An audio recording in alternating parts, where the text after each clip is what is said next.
JEE main phase 1 January 23rd shift 2 chemistry questions analyse ചെയ്യുന്നു. അതിൽ 5ാമത്തെ ചോദ്യത്തിലേക്ക് നമുക്ക് വരാം. Identify the correct set of detail from the following എന്നാണ് ചോദ്യം. അപ്പോൾ നിങ്ങൾക്ക് ഇതാ കുറേ കോർഡിനേഷൻ കോംപ്ലക്സുകളും അതിൻ്റെ കറസ്പോണ്ടിങ് ഹൈബ്രിഡൈസേഷനും ഇന്നർ ഓർബിറ്റിലാണോ ഔട്ടർ ഓർബിറ്റിലാണോ എന്നുള്ള വെരിഫിക്കേഷനാണ് കൊടുത്തിരിക്കുന്നത്. Choose A correct answer from the options given below എന്നാണ് ചോദ്യം. ഏതൊക്കെയാണ് ശരിയായിട്ട് മാച്ച് ചെയ്തിരിക്കുന്നത്? അപ്പോൾ നമുക്ക് അറിയാം, നമ്മുടെ ചാപ്റ്റർ കോർഡിനേഷൻ കോമ്പൗണ്ട്സ് ആണ്. ടോപ്പിക്ക് വാലൻസ് ബോണ്ട് തിയറിയാണ്. അപ്പോൾ ഇതിനകത്ത് ഓരോ മോളിക്യൂളായിട്ട് നമുക്ക് അനലൈസ് ചെയ്യണം. എ എന്നുള്ള മോളിക്യൂൾ നമുക്ക് അനലൈസ് ചെയ്യാനുള്ളത് CONS3 6 times 3+ ആണ്. സെൻട്രൽ മെറ്റൽ ആറ്റം കൊബാൾട്ട് ആണ്. കൊബാൾട്ടിൻ്റെ കോൺഫിഗറേഷൻ 3d7 4s2 എന്നാണ് വരിക. നോക്കുക, NS3 ന്യൂട്രൽ ലിഗാൻഡ് ആയതുകൊണ്ട് കൊബാൾട്ടിൻ്റെ ഓക്സിഡേഷൻ സെറ്റ് +3 ആയിരിക്കും. കൊബാൾട്ടിൻ്റെ ഓക്സിഡേഷൻ സെറ്റ് +3 ആണ്. അപ്പോൾ ഇവിടെ കോൺഫിഗറേഷൻ വരിക 3d6 ആണ്. ശ്രദ്ധിക്കുക, 3d6 കോൺഫിഗറേഷനിൽ NS3 എന്ന് പറയുന്നത് ഒരു സ്ട്രോങ് ലിഗാൻഡ്. ഞാൻ SL എന്ന് മാർക്ക് ചെയ്യുക, സ്ട്രോങ് ലിഗാൻഡ്. സ്ട്രോങ് ലിഗാൻഡ് ആകുമ്പോൾ അയാൾ എന്ത് ചെയ്യും? പെയർ ചെയ്യും. പെയർ ചെയ്ത് കഴിഞ്ഞാൽ 3d6നെ പെയർ ചെയ്ത് കഴിഞ്ഞാൽ നമുക്ക് എങ്ങനെ ഉണ്ടാവുക? പെയറിങ് നടന്നു കഴിയുമ്പോൾ എങ്ങനെ ഉണ്ടാവും? നമുക്ക് ജസ്റ്റ് ഒന്ന് വരച്ച് നോക്കാം. പെയറിങ് നടന്നു കഴിയുമ്പോൾ ഇത് ഇങ്ങനെയായിരിക്കും ഉണ്ടാവുക, 3d6. ശേഷം നടക്കുന്ന ഹൈബ്രിഡൈസേഷൻ ഈ രണ്ട് ഡി ഓർബിറ്റലും എസും പിയും എല്ലാം കൂടെ ചേർന്ന് D2sp3 ഹൈബ്രിഡൈസേഷൻ ആയിരിക്കും നടക്കുക. D2sp3. അപ്പോൾ ഇലക്ട്രോണുകൾ പെയറായി ഇന്നർ ഓർബിറ്റൽ യൂസ് ചെയ്യപ്പെട്ടു. അതുകൊണ്ട് ഇന്നർ ഓർബിറ്റൽ കോംപ്ലക്സ് ആയിരിക്കും D2sp3. യെസ്, ഈ കൊടുത്തിരിക്കുന്ന ഡാറ്റ മുഴുവൻ ശരിയാണ്. എ എന്ന് പറയുന്നത് ശരിയാണ്. അടുത്ത MnCl6 3- ആണ്. രണ്ടാമത്തത് MnCl6 3- B. MnCl6 3- central metal atom manganese ആണ്. മാംഗനീസിൻ്റെ കോൺഫിഗറേഷൻ 3d5 4s2 എന്നാണ്. മാംഗനീസിന് നോക്കുക, ഓരോ ക്ലോറൈഡ് അയോണിന് -1 ചാർജ് ഉണ്ട്. അപ്പോൾ 6 ക്ലോറൈഡിന് -6 ഉണ്ടാവും. മാംഗനീസിന് ഇവിടെ +3 വരുമ്പോൾ മാത്രം, +3 and -6 ഓവറോൾ ആണ് -3 വരിക. അപ്പോൾ മാംഗനീസിൻ്റെ ഓക്സിഡേഷൻ സെറ്റ് +3 ആണ്. മാംഗനീസിൻ്റെ ഓക്സിഡേഷൻ സെറ്റ് +3 ആണ്. അപ്പോൾ മാംഗനീസിന് +3 ഓക്സിഡേഷൻ സ്റ്റേറ്റ് ആണ്. അപ്പോൾ ഇവിടെ മാംഗനീസിൻ്റെ കോൺഫിഗറേഷൻ വരിക 3d4 എന്നായിരിക്കും വരിക, 3 ഇലക്ട്രോൺ പോയാൽ. ക്ലോറിൻ എന്ന് പറയുന്ന ആൾ ഒരു വീക്ക് ലിഗാൻഡ് ആണ് ഇവിടെ ജനറലി, അല്ലേ? Chlorine is acting as a weak ligand in here. Chlorine is a weak ligand. Chlorine weak ligand ആണെങ്കിൽ പെയറിങ് നടക്കില്ല. പെയറിങ് നടന്നില്ല എങ്കിൽ എങ്ങനെയായിരിക്കും നമ്മുടെ കോൺഫിഗറേഷൻ വരിക? നമുക്കിത് എങ്ങനെയായിരിക്കും ഉണ്ടാകുക? 1 2 3 4. ഇതാണ് 3D. പിന്നെ അപ്പുറത്തെ S ഓർബിറ്റിലുണ്ട്, P ഓർബിറ്റിലുണ്ട്, D ഓർബിറ്റിലുണ്ട്, അങ്ങനെ പോവാം. ഇവിടുത്തെ ഹൈബ്രിഡൈസേഷൻ നടക്കുക sp3d2 ആയിരിക്കും. ഇവിടെ നോക്കുക, ഇന്നർ ഡി ഓർബിറ്റിൽ ഹൈബ്രിഡൈസേഷൻ യൂസ് ചെയ്യപ്പെട്ടിട്ടില്ല. അതുകൊണ്ട് ഇത് ഔട്ടർ ഓർബിറ്റൽ കോംപ്ലക്സ് ആയിരിക്കും. Outer orbital complex sp3d2. Yes, this is also perfectly matching. ഈ കൊടുത്തിരിക്കുന്ന കാര്യം പെർഫെക്റ്റ്ലി മാച്ചിങ് ആയിട്ട് തന്നെയാണ് കൊടുത്തിരിക്കുന്നത്. നെക്സ്റ്റ് നമുക്ക് ചെക്ക് ചെയ്യാൻ പറ്റുന്ന സാധനം C എന്നുള്ള മോളിക്യൂളാണ്. C. ഇവിടെ കൊബാൾട്ടിൻ്റെ കൂടെ ഉള്ള നോക്കിക്കേ, കൊബാൾട്ട് എന്ന് പറയുന്ന സെൻട്രൽ മെറ്റൽ ആറ്റം തന്നെയാണ്. കൊബാൾട്ടിൻ്റെ ഓക്സിഡേഷൻ സെറ്റ് +3 വരും ഇവിടെ. ഓക്കെ, അപ്പോൾ കൊബാൾട്ട് കോൺഫിഗറേഷൻ നമ്മൾ നേരത്തെ എഴുതിയതാണ്, 3d7 4s2.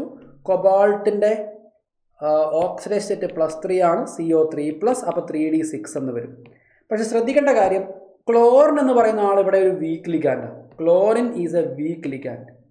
ക്ലോറിൻ അല്ല, ഇവിടെ ഫ്ലൂറിനാണ് my mistake. Fluorine is a weak ligand. Fluorine weak ligand ആണെങ്കിൽ ഫ്ലൂറിന് പെയർ ചെയ്യാൻ പറ്റുമോ? ഇല്ല, പെയറിംഗ് ഇല്ല. പെയറിംഗ് ഇല്ല എങ്കിൽ നമ്മുടെ D6 കോൺഫിഗറേഷൻ എങ്ങനെ വരും?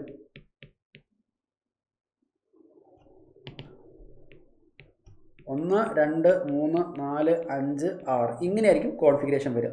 ബാക്കിയുള്ള S P D ഓർബിറ്റിലെല്ലാം ചേർന്നിട്ട് sp3d2 ഹൈബ്രിഡൈസേഷനായി ഇവിടെ നടക്കുകയുള്ളൂ. sp3d2. കാരണം ഇവിടെ നമ്മുടെ ഫ്ലൂറിൻ വീക്ക് ലിഗാൻഡ് ആയതുകൊണ്ടാണ്. നിങ്ങൾക്ക് വേണമെങ്കിൽ ഒന്നാമത്തെ മോളിക്യൂളായിട്ട് കമ്പയർ ചെയ്ത് കഴിഞ്ഞാൽ ഇവിടെ ഫ്ലൂറിൻ വീക്ക് ലിഗാൻഡ് ആയതുകൊണ്ടാണ് ഇങ്ങനെ വന്നത്. നൗ എന്തായിരിക്കും അപ്പോൾ ശരിയായിട്ടുള്ള ഉത്തരം? നോക്കിയേ, ഇന്നർ ഓർബിറ്റിലൊന്നും യൂസ് ആവുന്നില്ല, ഔട്ടർ ഓർബിറ്റൽസ് ആണ് യൂസ് ആവുന്നത്. ഔട്ടർ ഓർബിറ്റിലാണ് യൂസ് ആവുന്നത്. ഔട്ടർ ഓർബിറ്റിൽ യൂസ് ആവുന്ന സമയത്ത് sp3d2 ആണ് വരിക. നിങ്ങൾ നോക്കുക, outer orbital complex okay, D2sp3 ശരിയാവുമോ? ഇല്ല, sp3d2 ആണ് വരേണ്ടത്. അപ്പോൾ ഈ കൊടുത്തിരിക്കുന്ന ഭാഗം ഇവിടെ തെറ്റിപ്പോയി. So this is wrong. ഇപ്പോൾ എയും ബിയും ശരിയാണെന്നും C തെറ്റാണെന്നും മനസ്സിലായില്ലേ? C തെറ്റായതുകൊണ്ട് ഇത് വരില്ല, ഇത് വരില്ല.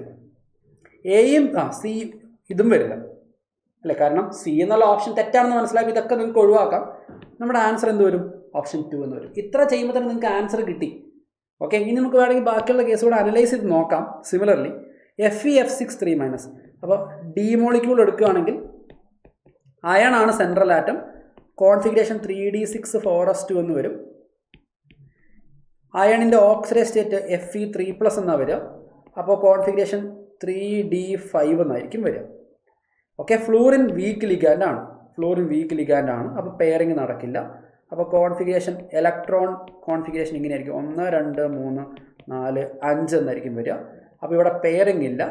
ബാക്കി ഉണ്ടാകുന്ന ഹൈബ്രിഡൈസേഷൻ എന്ന് പറഞ്ഞാൽ എസും പിയും ഡിയും ഒക്കെ ചേർന്നിട്ട് sp3d2 ഹൈബ്രിഡൈസേഷനേ നടക്കുകയുള്ളൂ. അപ്പോൾ ഇന്നർ ഓർബിറ്റൽ യൂസ് ആവുന്നില്ല, ഔട്ടർ ഓർബിറ്റൽ മാത്രമേ ഉള്ളൂ. ഔട്ടർ ഓർബിറ്റൽ കോംപ്ലക്സ് sp3d2 ഈ കൊടുത്തിരിക്കുന്നത് ശരിയാണ്. ദിസ് ഇസ് അഗെയിൻ ട്രൂ, ശരിയായിട്ടുള്ള കേസ് തന്നെ കൊടുത്തിരിക്കുന്നത്. ഇനി അവസാനം കൊടുത്തിരിക്കുന്നത് NiCN 4 × 2- ആണ്. നമുക്ക് അതും കൂടെ വേണമെങ്കിൽ ചെയ്ത് നോക്കാം. NiCN 4 × 2-, ഇതാണ് നമ്മുടെ ഈ മോളിക്യൂൾ. ഈ മോളിക്യൂളിൻ്റെ കേസ് എടുക്കുന്ന സമയത്ത് സെൻട്രൽ മെറ്റലാറ്റമായിട്ട് ഇവിടെ വരുന്ന ആരാ? നിക്കലാണ്. നിക്കലിൻ്റെ കോൺഫിഗറേഷൻ 3d8(4s2) എന്നാണ് വരിക. ഓക്കെ, നിക്കലിൻ്റെ ഇവിടുത്തെ ഓക്സിഡൈസ് സ്റ്റേറ്റ് +2 എന്നാണ് വരിക. കാരണം CN എന്ന് പറയുന്ന -1 ചാർജുള്ള ലിഗാൻഡാണ്. 4 CN ഗ്രൂപ്പ് അപ്പോൾ -4, ഓവറോൾ -2 ആവണമെങ്കിൽ നിക്കലിന് +2 ആവണം, അപ്പോഴല്ലേ ബാലൻസ് ആവുള്ളൂ. അപ്പം നിക്കലിൻ്റെ ഓക്സിഡൈസ് സ്റ്റേറ്റ് ഇവിടെ +2 ആണ്, അപ്പോൾ കോൺഫിഗറേഷൻ 3d8 എന്ന് വരും. CN എന്ന് പറയുന്ന ആൾ ഒരു സ്ട്രോങ് ലിഗാൻഡാണ്, പെയറിങ് നടക്കാം. പെയറിങ് നടന്നു കഴിഞ്ഞാൽ D8 കോൺഫിഗറേഷൻ എങ്ങനെ വരും എന്ന് ആലോചിച്ച് നോക്കി. പെയറിങ് നടന്നാൽ D8 കോൺഫിഗറേഷൻ ഇങ്ങനെയായിരിക്കും ഉണ്ടാവുക. ഓക്കെ, 8 ഇലക്ട്രോണിനെ പെയർ ചെയ്ത് കാണിച്ചു. നോക്കുക, കോർഡിനേഷൻ നമ്പർ 4 ആയതുകൊണ്ട് ഇവിടെ നടക്കുന്ന ഹൈബ്രിഡൈസേഷൻ DsP2 ഹൈബ്രിഡൈസേഷനാണ് നടക്കുക. It will be undergoing DsP2 hybridisation.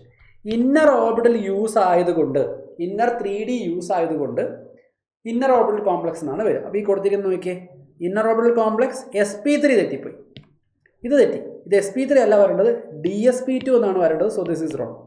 അപ്പോൾ ഇവിടെ ആൾക്കാരിൽ A, B, D സ്റ്റേറ്റ്മെൻറ്റുകൾ ശരിയാണെന്ന് മനസ്സിലായി. നമ്മുടെ ശരിയായിട്ടുള്ള ആൻസർ ഓപ്ഷൻ 2 ആയിരിക്കും വരിക.